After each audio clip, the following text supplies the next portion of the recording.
So in attachment, it's very important for us to know, because the reason we grieve how we grieve is because of the attachment. So we're going to go to slide number 1. Slide number 1, we talk about the attachment is the emotional bond that forms between an infant and a caregiver. So at the birth, you come out of the womb, and when you having the attachment with your mom, you start the emotional attachment. Let's say if your mom is like responsive and caring, your attachment is going to look a little different. If your mom is a little distant, not necessarily responsive and caring as she maybe that you want her to be, your attachment is going to look different. So that's why we want to explore it, because how you attach in this time right now to someone is the same way that we want to explore how we need to attach to get to the process of grieving. Make sense? That makes sense? So because in attachment, the process of grieving is key to form another attachment to other people, or another source. There has to be another source that you attach yourself to. So attachment provides the infant with your first coping system. It sets up a mental representation of the caregiver in the infant's mind, one that can be summed up as a comforting mental presence in difficult times. So this is infant, this is the baby when she comes out, because when we think about a baby, are babies helpless? They're super dependent. So when we come out in our minds up into that time frame, when we're getting fed, washed, taken everywhere, we're attaching at that moment. That emotional attachment is taking place. We begin to recognize how we're going to get our needs met. Attachment allows an infant to separate from the caregiver without distress.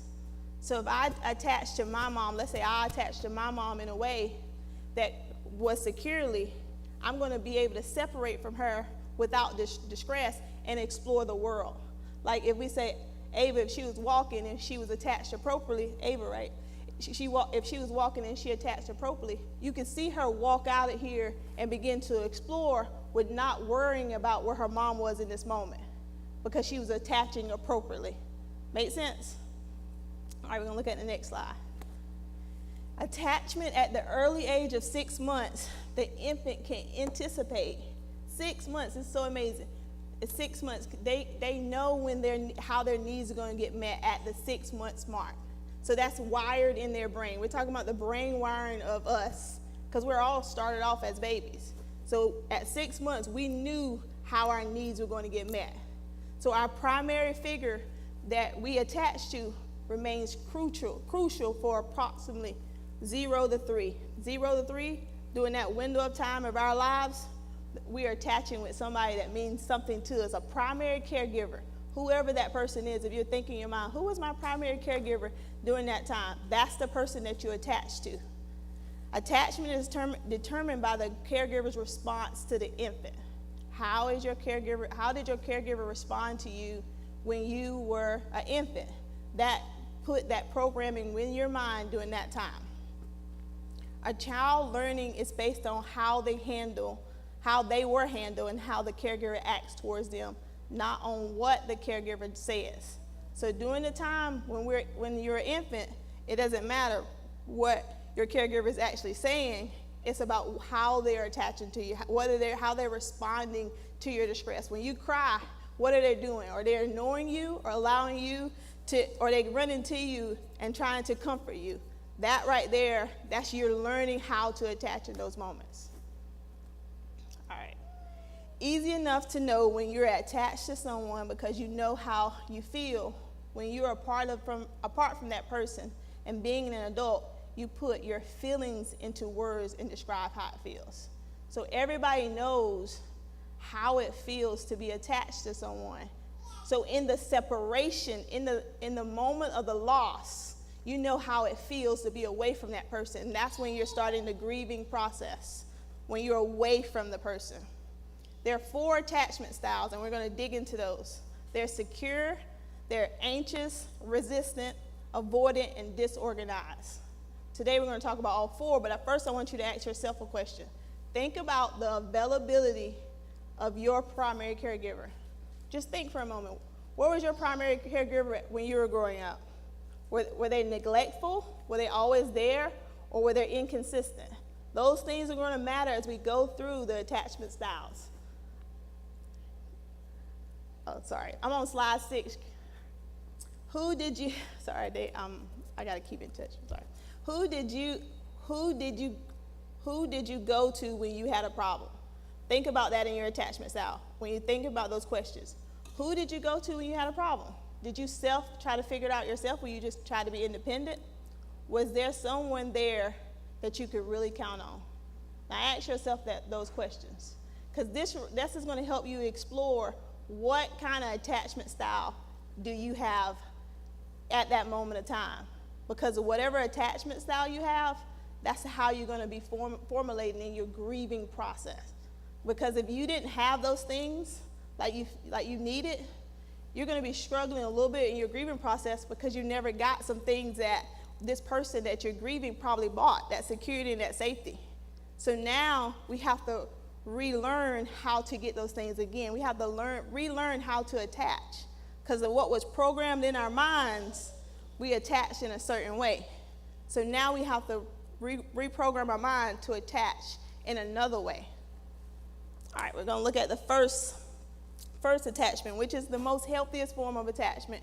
It's secure attachment. We're on slide 7. Secure attachment. Secure attachment is the healthiest form of attachment. It occurs when the mother responds to the emotional needs of the infant in a loving and consistent way. Anybody here when we're thinking about your needs, did you think about, yeah, I did. I had a secure attachment. Did anybody say, oh, I have a secure attachment? I didn't have a secure attachment when I was reading through it. Children with a secure attachment use their mother as a safe base to explore their environment.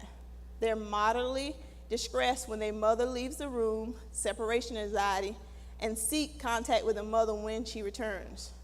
Secure attachment has a lasting impact on the individual.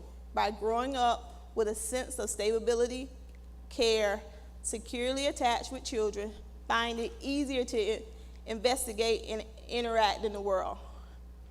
Who fits in the category of a secure attachment just by reading the definition? And this is the healthiest form. Think about it. This is the healthiest form of attachment. And don't feel bad, because the percentage of people that have a secure attachment is less than 50%. Less than 50%. So secure attachment is hard to establish, and think about the time that we're in now. Parents, if you're in a 2-parent household, even in this time, most likely both of your parents are going to work unless you're fortunate to have a parent home with you during that time all day. Most time, majority of households now are in single-parent home. Single-parent home, one parent is working, so she's providing or he's providing all the attachment needs. And they're providing all the attachment needs. Somewhere they're missing the mark. So it's just impossible. It's impossible to provide all the needs of someone in this stage. So the secure attachment is something that we want to aim to create as adults. We want to aim to get our attachment back into a secure way as adults. And how is that? Next slide. We're going to look at basic trust. See, when we are infants, at 6 months old, this is so key, because at 6 months old, you start learning how to trust. When I cry, is my bottle going to be there? Am I going to get picked up? If those things are not taking place, that leads me to not trust. And even at 6 months old, remember that, 6 months old, I'm learning. I can anticipate how they're going to meet my needs. Let's say if you started the style of just, the new style is like letting your child cry it out and figure it out. So if you're starting that style at 6 months old, they have figured out, after crying for how long, whatever time you allow them to cry, that you're not going to be there for them when they cry in that time. So they're internally going to start figuring things out on their own at 6 months old, when they're created to be dependent. 6 months old, we are created to be dependent. So what we want to do is start learning as adults basic trust, which serves as basic for all future emotional relationships. So we want to trust people in an emotional way to meet our needs. How hard is that though? Is that something easy? Can we really trust people to meet our emotional needs? Is that an easy task? After learning that maybe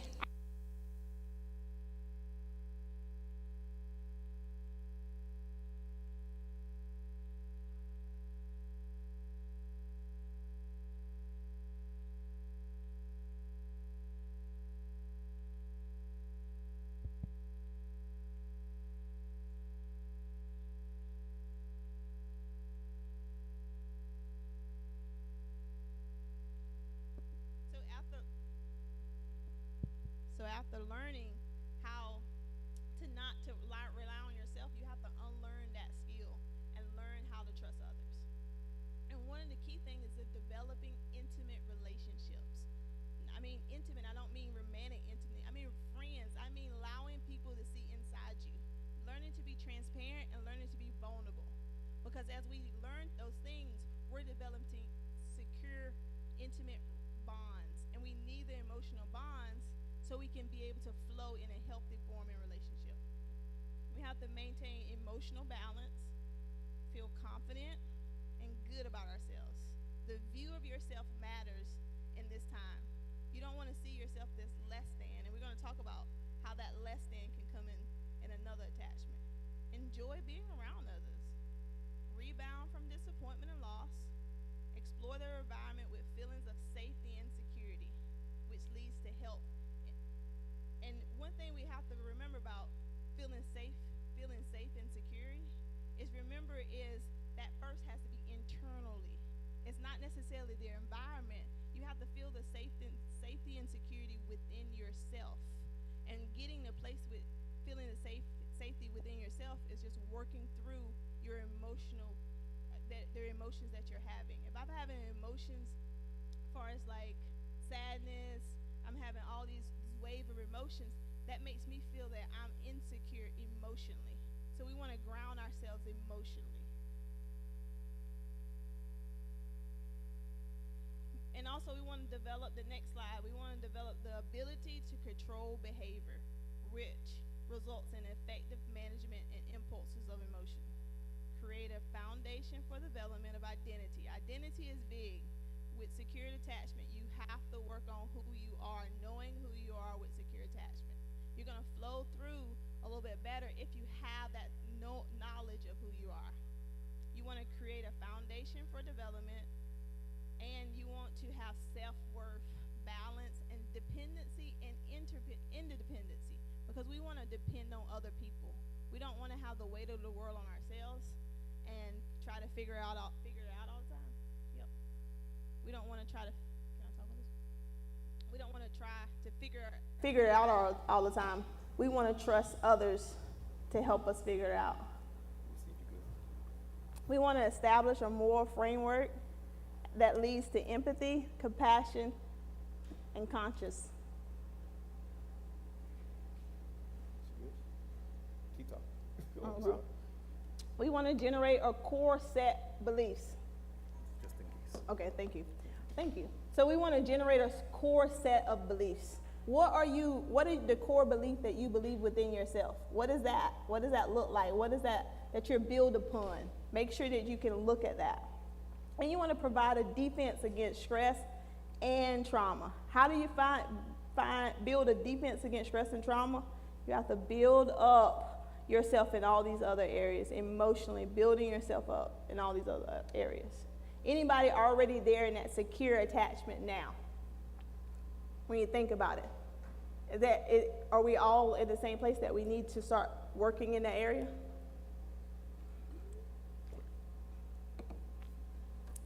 The next slide. Anxious-resistant.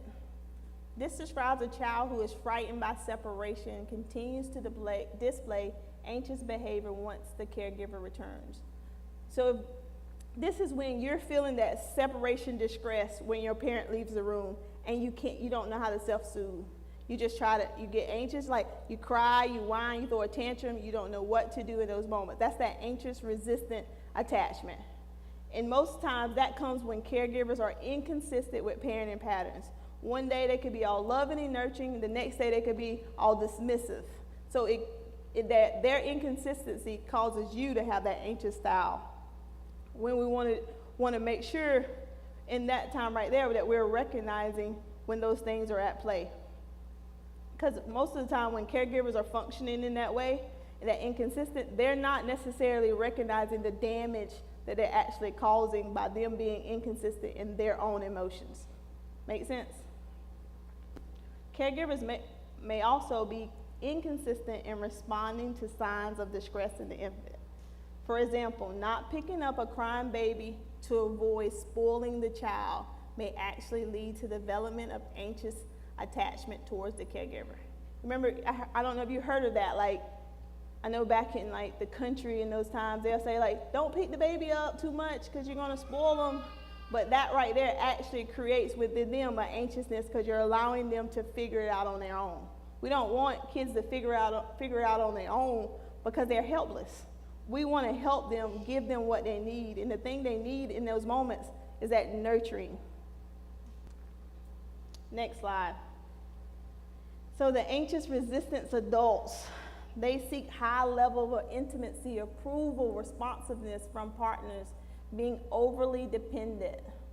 They tend to be less trusting, have less positive views about themselves. And that positive view, having less positive views about yourself, actually comes from that childhood. Because when your mom says she loves you in one moment and then the next moment she pays you no mind, you get confused about your self-worth. So in those moments, when you're seeing that happen as an adult, you have to go back and recognize who you are. That's when we want to go back, having the ability to recognize our emotional maturity so we could be able to challenge ourselves to change from those places. May exhibit high levels of emotional expressiveness, worry, impulsiveness in their relationships. So how do you respond in your current relationships? Think about now. How do you respond? Are you emotionally expressive, worry, impulsive in their relationship? Those are signs of that anxious resistant behavior taking place. Have not been able to develop sufficient defenses against separation anxiety. When people leave you, it alerts something within you that now I'm being abandoned. So that separation anxiety is still in play. You haven't learned to self-soothe as an adult. You had it taking place, you were crying at the door when mom left, and that still is happening internally within you now. So we want to make sure we start working on that by building our emotional ability to handle when things are taken away from us. We're not seeing it as we're being abandoned, just people are leaving. We look far away into things. Most of anxious resistant adults are those overthinkers, that we think about every little thing and we're not allowing things to just happen. We're not present in the moment. We're just overthinking. And then in relationship-wise, we look for avoidant partners. And we're going to talk about it again because those avoidant partners, they don't offer much emotionally for us. So we look for those partners to help us kind of cope with the need because they need you just as much as you need them. Next slide. Any questions so far? You guys are quiet. Yeah. So the next one is the anxious-avoidant attachment. Refers to a child who reacts fairly calmly to a parent separation and does not embrace them upon return. The child could be internally wanting to embrace the child, but because of the fear of rejection, they don't run to the parent to embrace them. They stand back and allow the parent come in, and their facial expression, they shows no facial expression. They're just blank and flat. You wouldn't be able to recognize what's wrong with them because they could be looking you dead in the face and they won't even respond. Those are those anxious-avoidant kind of attachment. Development of anxious-avoidant attachment style in child has to do with emotional availability. If you see a child that's less responsive, we want to see how is the emotional availability of that parent. Was there a lot of talking with the child, a lot of playing with the child? Because that teaches the child to kind of shut down and have an internal world that they kind of deal with things within themselves. Caregivers tend to avoid the display of emotion and intimacy, often misuntuned to the child's emotional needs. Caregivers are reserved and seem to back off when the child reaches out for support and reassurance and affection. The child learns to hide and suppress. That's a big one. Child learns to go in the room and be by themselves, push their emotions down. They don't express emotions. The caregiver does not tolerate anxiety, fear, or anything. When they're verbalizing that those emotions are present, the caregiver usually tells them, stop, don't do that. It always talks them in a negative way. So the child deals with the threats and angers independently. They figure out how to deal with things on their own to avoid the frustration caused by the parent. Any questions about that one? So you can see in this one, that's why the anxious resistant partner wants this person, because this person feels rejection, so they want to attach to somebody. So the anxious resistant person wants to attach to that person so they can have someone that safety of them not leaving them. So it's twofold in that. Let's talk about the next slide. Anxious-avoidant adults. They're not convinced that others would deliver emotional support. They do not trust very well. It's hard for them to trust. You can tell them that you love them, but internally in their mind, they're not believing it. You're not believing that someone is loving you. Even if they're showing you in action, you cannot believe it. They maintain positive views of self based on personal achievement. It's about what they can do rather than who they are. Those are anxious-avoidant adults are full of making sure that they go high in level in life they want to achieve because that gives them gratification. They defense deactivation of the attachment system to avoid potential rejection. So you're almost like, as an anxious-avoidant adult, you're running away from being rejected. So you could be in a situation that could allow you to have the connection, but you will run away from it from the fear of being rejected. This is the anxious-avoidant adults. The next one is disorganized attachment. The disorganized attachment, this one right here manifests odd behaviors towards the caregiver upon return. They may approach the caregiver turning away or even hitting the caregiver, and may result of childhood trauma. This disorganized attachment, you're going to see this in kids that maybe have been raised in foster care, maybe been raised in an orphanage or something like that. They are going to be so detached from everything. They're not going to have ability to connect because they haven't been able to receive anything emotionally growing up. When caregivers usually regularly exist contrasting and unpredictable behaviors. The caregiver is never consistent, always showing behavior that is different from what the child actually needs. The caregiver might show contrasting behaviors towards how they parent the child. For example, they might be loving at times, but on other occasions, they might not even meet the child's basic need, food or water or anything. As a result, it creates a sense of fear within the child for their own safety. This one, the disorganized attachment, is a hard one to break from because it's a reactive attachment that takes place within them, that they lack the connection of people. So because they never had it, they lack the skills to know how to make that connection. So they tend to feel uncomfortable with emotional closeness. So they stay away from that. They don't gather where there can be welcome and love. They move away from those things. They commonly view themselves as unworthy. This comes from that mom's always being inconsistent and unpredictable, so they start to see themselves by how mom or the caregiver treated them as unworthy or responsible of the attachment. Similar to the dismissive avoidant attachment style, people with fearful avoidant attachment style seek less intimacy from attachments and frequently suppress and deny their feelings. They don't talk about anything deep, keep it very surface level. You're not going to go deep with them because the fear of rejection and the fear of having that connection, they don't want that closeness, because right now it's a mechanism for them to prevent themselves from being hurt. Any questions so far? Right now we're going to go into a video. It actually shows you the attachment style that I'm talking about. It's called the strange situation. We're going to go in it and look at this video.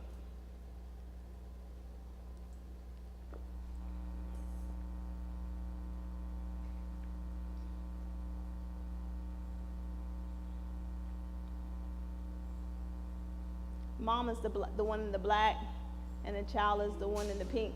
Devised such a procedure called the strange situation, which places the child under some stress. It has become the most widely used standardized way to assess the quality of a child's attachment to their caregiver. Here the researchers are recording how 14-month-old Lisa responds in this attractive but unfamiliar setting. How will she react to a stranger? What will happen when her mother leaves the room? And when she returns? It's Lisa's behavior when her mother returns, what psychologists call the reunion, that they are particularly interested in. Most importantly is to look for the type of balance that a child strikes between an attachment need and, on the other hand, to explore the material.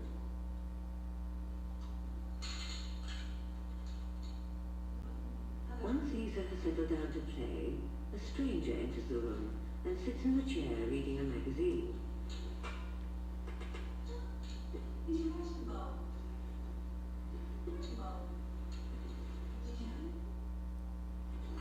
After a couple of minutes, the stranger attempts to interact with Lisa.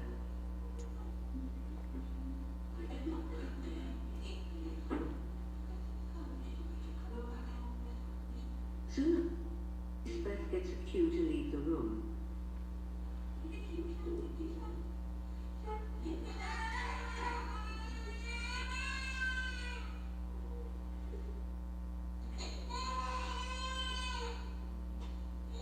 The stranger tries to comfort Lisa, but in vain. Lisbeth comes back into the room, and the camera records how Lisa reacts.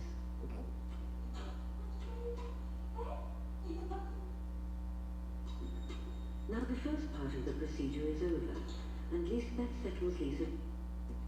The stranger leaves them alone together.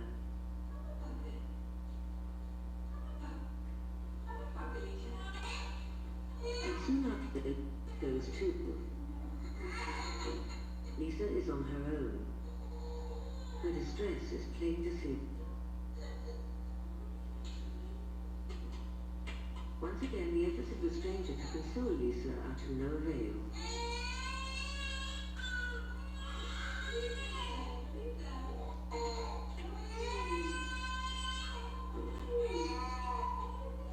But Lisbeth manages to calm her almost at once, and shortly afterwards the observation ends.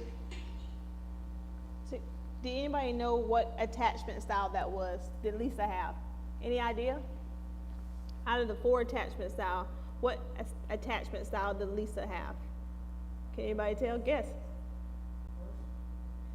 The first one? Yep, that's right. She had a secure attachment. Why did you say that, Buzzy?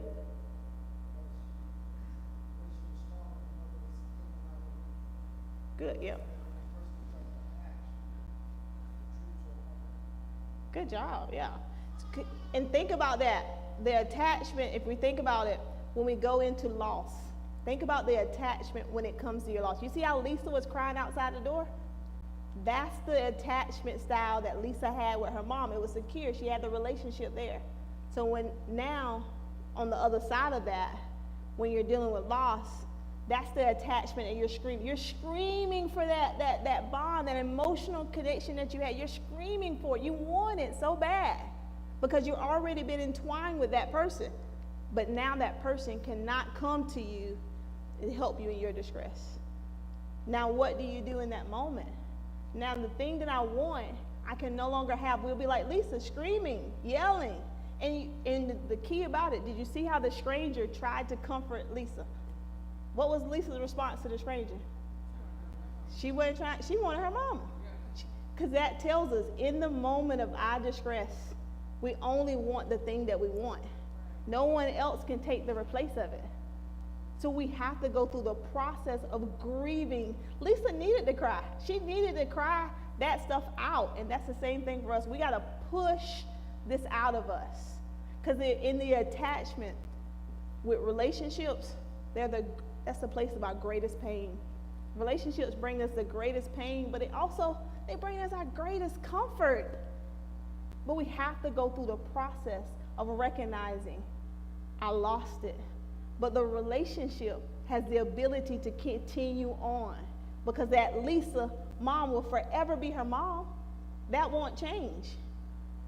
So we have to remember what we were given in the moment that we were given it, and not dwell on what we lost, but what we had. Wow, what did you have with that person? That attachment that you had with that person, nobody can ever take that away from you. The pain of the absence of it is going to hurt. That's the reality of it. It will hurt. But you have something from that person that you will forever remember. And we got to steward that. And what do we do with that? What do we do with it? What do we do with what they left me? Because obviously there was a great love that you have for that person, because we don't grieve people we don't love. We don't grieve people we don't love. So what do we do with the love and what that person got? It has to be a memories. There are things that you can do with what they left. But sometimes we get stuck in the physical part of it. We want that person. But we have to begin to train our brain. Now what can we do next? Because there's hope within us all. There's great potential in us. So we have to utilize that pain to take us to the place of our strength. Next slide. Any questions? Any comments?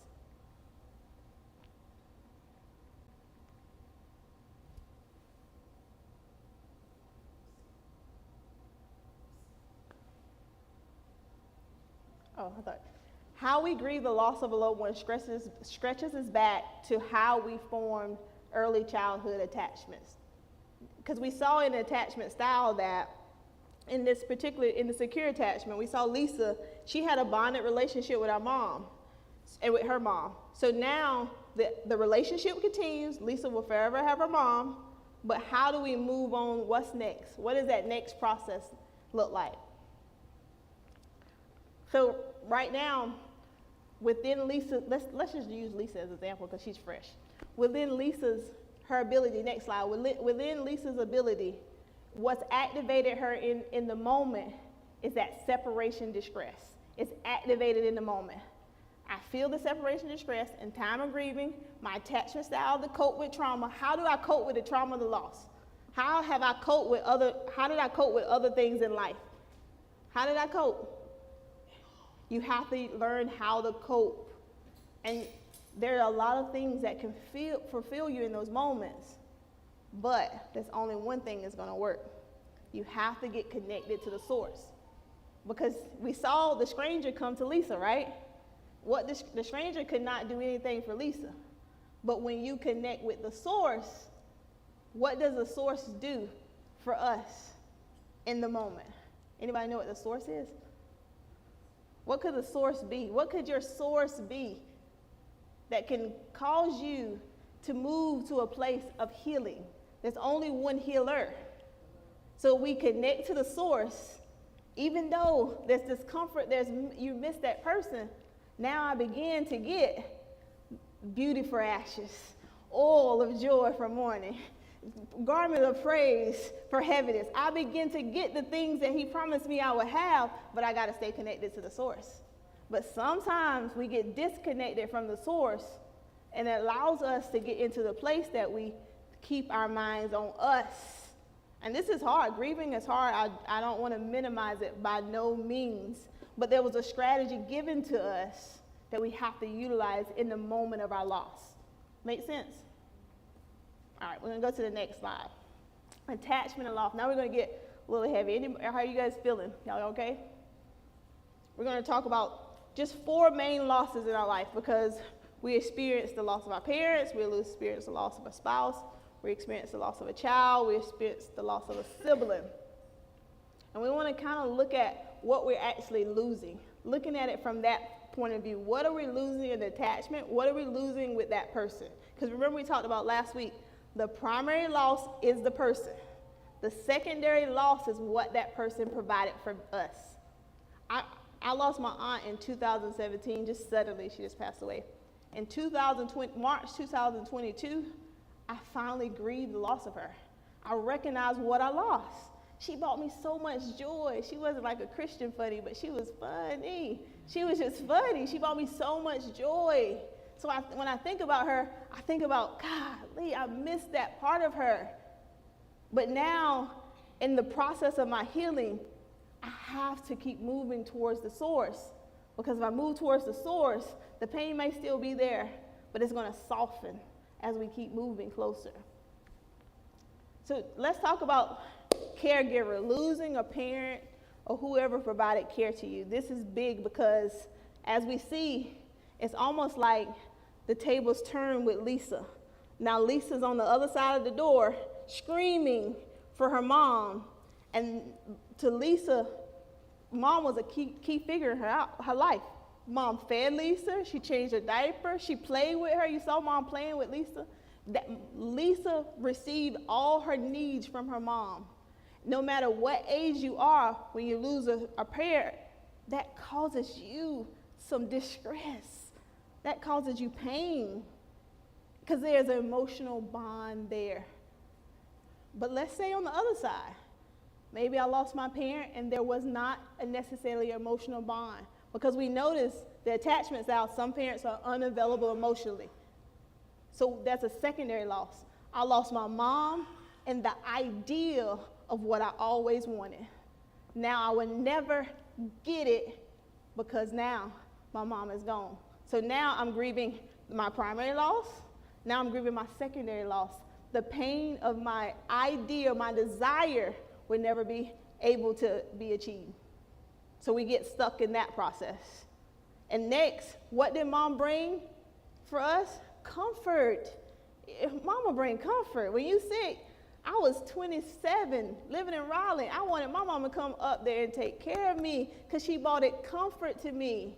She needed to clean and cook. I knew she was going to do it just the right way. That's what caregivers bring. They bring comfort and they bring safety, because you can be whoever you need to be in their presence and not have to worry about anything else. And they bring security, because parents, they're there. They're there when we need them. There's some people that are not there when we need them, but we can count on our parents to be there for us. So that's what we're dealing with in the grieving process. Those are primary losses. We lost our support. We lost the one that was going to be at the game for us cheering. We lost that. And we lost one thing that's big. We lost someone that's familiar. It's hard when you lose a person that's familiar, because that person brought that familiarity to you, and it felt good. And the trust is big. So when your attachment system is activated, you must utilize your skills to get to the source. What would be your source? What would be your source when you experience loss? What would be the thing that you would use? Because there's a way to get to the thing, but you got to go there. You have to get to the thing, because the thing brings you that comfort. Because when I am sad and when I am lonely, only thing that gives me pleasure is to have comfort. Where is the place of comfort? Where is your place of comfort? It may not be the same for me, but you have to find your place of comfort. You must establish a sense of safety and security within yourself. Your person loved you. Now we must reestablish that safety and security and the comfort, because now your end is not over. Your new has just begun, but you have to move. You have to move from that place. Any questions about parent caregiver before we go to the next one?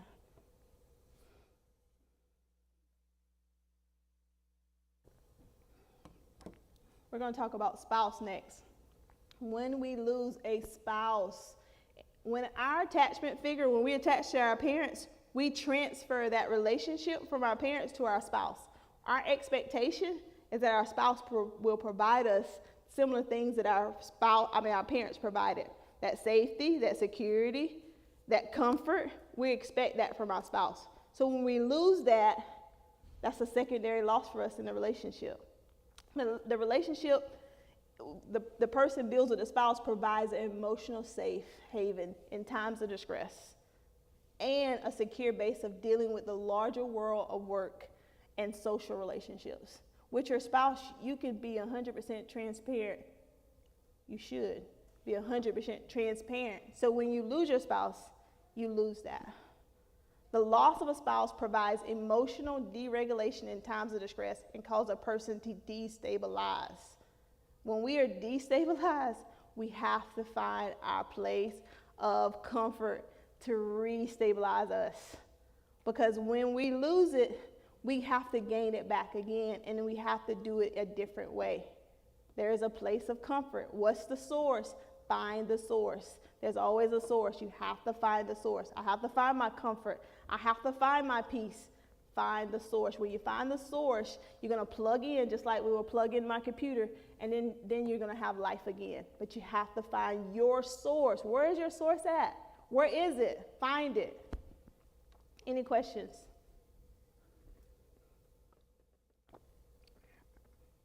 We're going to move to sibling. When you lose a sibling, that's a psychological security, support, and important intimate relationship, because your sibling, let's say you didn't get the attachment from your parents, your siblings are going to be able to provide some of that attachment for you because they understand on a baseline level what you're going through. We all in the same house, we experience what you experience, we know what you're going through, so we're going to be able to relate with each other. So that brings your emotional support and identity. Your siblings give you identity because you like, that's my brother, that's my sister, that's them. We have that identity in each other. We counteract negative effects of dysfunctional attachment dynamics between children and parents in the family by mitigating effects of neglectful or abusive relationships. That means that the negative effects in the dysfunctional of our family, sometimes when we have a sibling, it makes it a little easier. They help us get through the hard times because they know everything about you, even your secrets they know because they're your sibling. They find out. And siblings are role models and a source of learning. That's a hard one because when you lose your sibling, you also lose a friend in a sense. That's like one of your first friends. You lose that. So what you want to do is, how am I cope? I have to find the source. Remember that we always have to find the source. There's no by the book answer, but finding the source, connecting yourself to the source. Only the source will get you through it. Any questions? The next one we have child. This is one of the hardest ones because it's out of the developmental order. This right here, you guys ever heard the term mama bear? So that is in you. Because as mom, you have two things. You want to nurture and protect. Now that thing is taken, when you lose a child, that's taken away from you. And guilt comes in because it's a failure that you fall upon yourself. Now you have to be reprogramming your mind based on the truth. Because truth has to sit upon you in these times and know that in these moments, the feelings of helpless and failure are due to not having what you want in the moment. I want my child. I want my child here. So when I can't have my child, I'm going to go to looking at one to blame, and you're going to blame yourself. So what you want to get into is connecting to the source. Pain endured from perceived failure to protect and nurture a child. That's perceived. Remember, it's perceived. It's not the reality. There is no failure. It is you. That is a cognitive distortion. It's not based on truth. You want to get yourself plugged into the truth and be fed upon the truth. In the journey of going through this, you have to have people around you that can push you. You have to have a source. You have to have community. Two of the biggest things is God and community. Because you can't do it by yourself. You have to have people around you that can love you, that can hold you and push you into your next thing. Any questions in reference to that one? Those are all hard. It's hard to talk about them too. Any questions that you guys can, we're going to go through the healing journey next. All right, in the healing journey, 3 questions that we have to ask ourselves. Who am I? Why am I here? And where I'm going? And why do you think you have to ask yourself those 3 questions? Why are those 3 questions important? Who am I? Where am I? and where am I going? Why are those 3 questions important?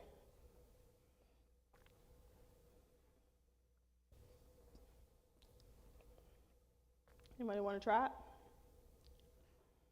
Because you have to have identity.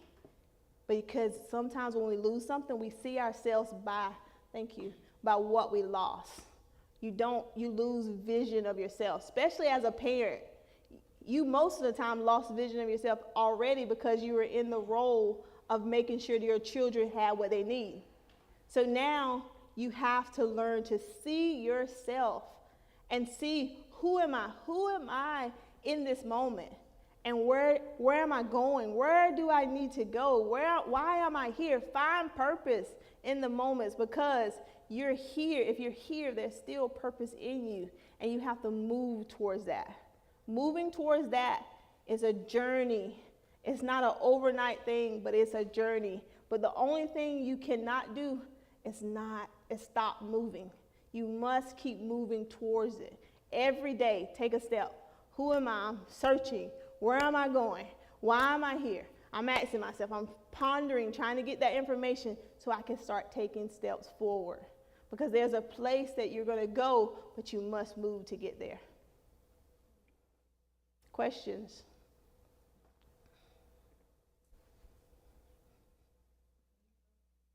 Yeah, I can do it. It's feel good. Yeah, thank you. All right, healing journey. Safety and security. Remember, that's one of the main things that we have in attachment. That's what we long for. It's born within us. When we go through that factory of all we went through with our parents, those are 2 things we need: safety and security. And it's going to happen to you in this order. First, it's going to happen with God. 2, it's going to happen within self. I have to be safe and secure with myself. I have to be okay being alone. I have to be okay being around people. But I have to have that within myself to have that safety and security. And lastly, you have to have a person, or you have to have people. You can't do it alone. You're not meant to do this thing alone.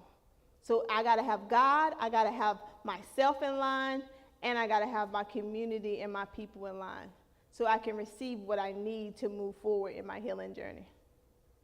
Make sense? Any questions?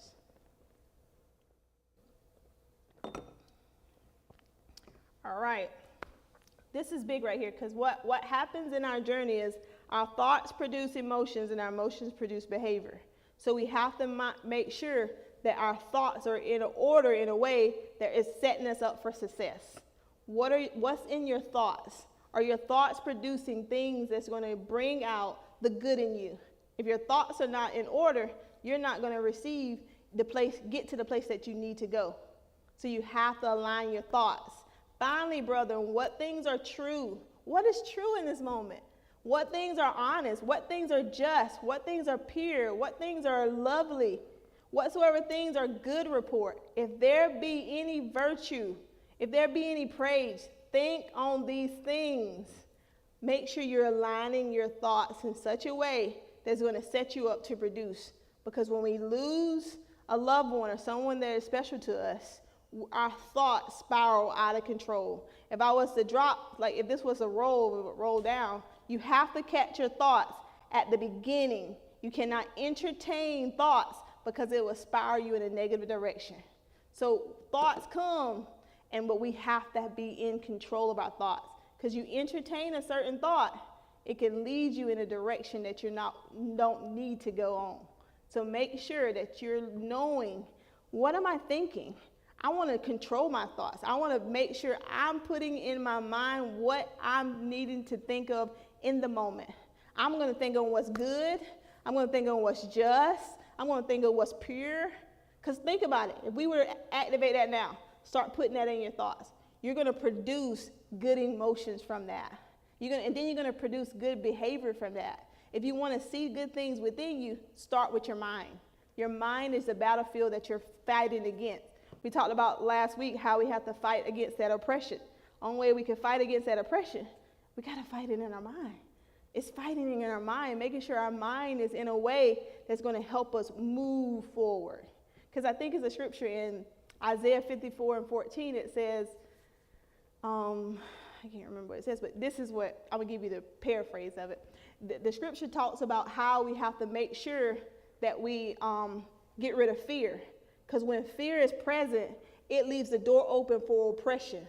So if we're not guarding our thoughts and our minds where it comes to fear, when fear gets the door open, we're open for anything to come in there that's not good. So we want to guard the door of our minds, making sure that we're thinking on those things that are good, that's not going to lead us in a direction that we don't want to go into. Make sense? All right. Next one. What is our mouth doing? Confession with the mouth is necessary. We look at this scripture. It says, I will say of the Lord, he is my refuge, my fortress, my God in whom I trust. Remember, it says, I will say of the Lord. So we have to make confessions with our mouths. We know what we do with our minds, but what are you doing with your mouth? Because if you notice, when your mouth is talking, it causes you to think about what you're saying if you're being a good steward of your mouth. You want to say, I will say of the Lord, he's my refuge. What is a refuge? That's a place of shelter. He's my fortress, a place of security. My God in whom I trust. We're aligning ourselves with him, with our mouths, our minds. Now we're moving forward. Because if we don't monitor these things, anything can come in. Make sense? Any questions? I'm at the end, at the journey. At the healing. Any questions? Anybody have a question to think about? I have a question. Mm-hmm. Do you have more than one attachment style? Attachment style? Can you see, do you find yourself in, if you find yourself in multiple of the categories, as far as secure, Mm-hmm. the anxious, or you just like, girl, wherever most of your stuff at, that's what you got? Yeah, you're where you mostly your stuff at. Because in attachment style is like a personality. This is a part of you. It's like you went through the factory and got stamped, and this is you. You're functioning about that. But as an adult, you can function from a child part of you and an adult part of you, and that could be different. Because you could have came from an anxious attachment style, and you're moving to a secure. That can definitely happen. Because we learn the basic skills of trust, security, we have those things as an adult, we learn to be more trusting. Especially if you're coming into the place of the Lord, you learn a lot more skills. Yes? I heard a person once say that I think I was talking about healthy grieving or something to that degree, something within the Bible study. Mm-hmm. And talking about stinking thinking and stuff like that, like the difference of like when it's not becoming something positive. Mm-hmm. One person said to me, what if it just came? Mm-hmm. And I forgot what I said to her that moment, but now I want to pose that question. What do you say to the person that says, in the midst of everything that they heard, what if I can't just stop thinking about it? I can't just stop breathing. Would you say that? How would you tell them what's healthy and what's not? I think that healthy thoughts are going to produce healthy feelings. So if your thoughts are producing unhealthy feelings or feelings that are negative, that are keeping you at a place that you're stuck, that's how you weigh what kind of thoughts they are. Because what are they producing within you? Because our thoughts produce something within us that causes us to move forward. Because you understand, in life, we're not meant to be at a place that we're stagnant. We're always moving. The Spirit of the Lord moves us, and we move with him. And I think that's part of what I was saying in the Bible study, that like if you find yourself still stuck at the exact same place, Mm-hmm. where something just happened, Yeah. 6 months, a year ago, Mm-hmm. like, there should be some type of movement. Yeah. And I think that's kind of where I was coming from. Yeah. She And kind of caught me off guard. I didn't know. It's like, oh boy, what did I just get myself into? that's a good answer. But the only thing is with grieving, it has to take the clocks off the walls. You're going to just flow with what your body and what your emotions are allowing you to flow. Because what happens is, it's like a wave. You ever been to the beach? It just comes out of nowhere. And then so what you want to do is, when that wave comes, I got to be ready. I got to be ready to be able to go into my methods, my coping strategies immediately. Soon as the wave hit, oh God, I feel sad today. Like, I don't know, sometimes I feel heaviness. I'm like, oh my gosh, Lord, I thank you. I start opening my mouth and begin to praise, because heaviness, you fight it with praise. That's the strategy that the Lord has given us. So we have to utilize our weapons to fight against it. Or if not, it's going to hit you so hard and it's going to paralyze you. And you don't want it to paralyze you. Because once you get paralyzed, it's hard to get up from that place. So you want to start fighting, learning to fight with your words, learning to fight with your mind, learning to take control. Because you, within your person, you have so much control. You can utilize your skills to be in control. Yes, ma'am. Did you have a question? Oh, you have a question?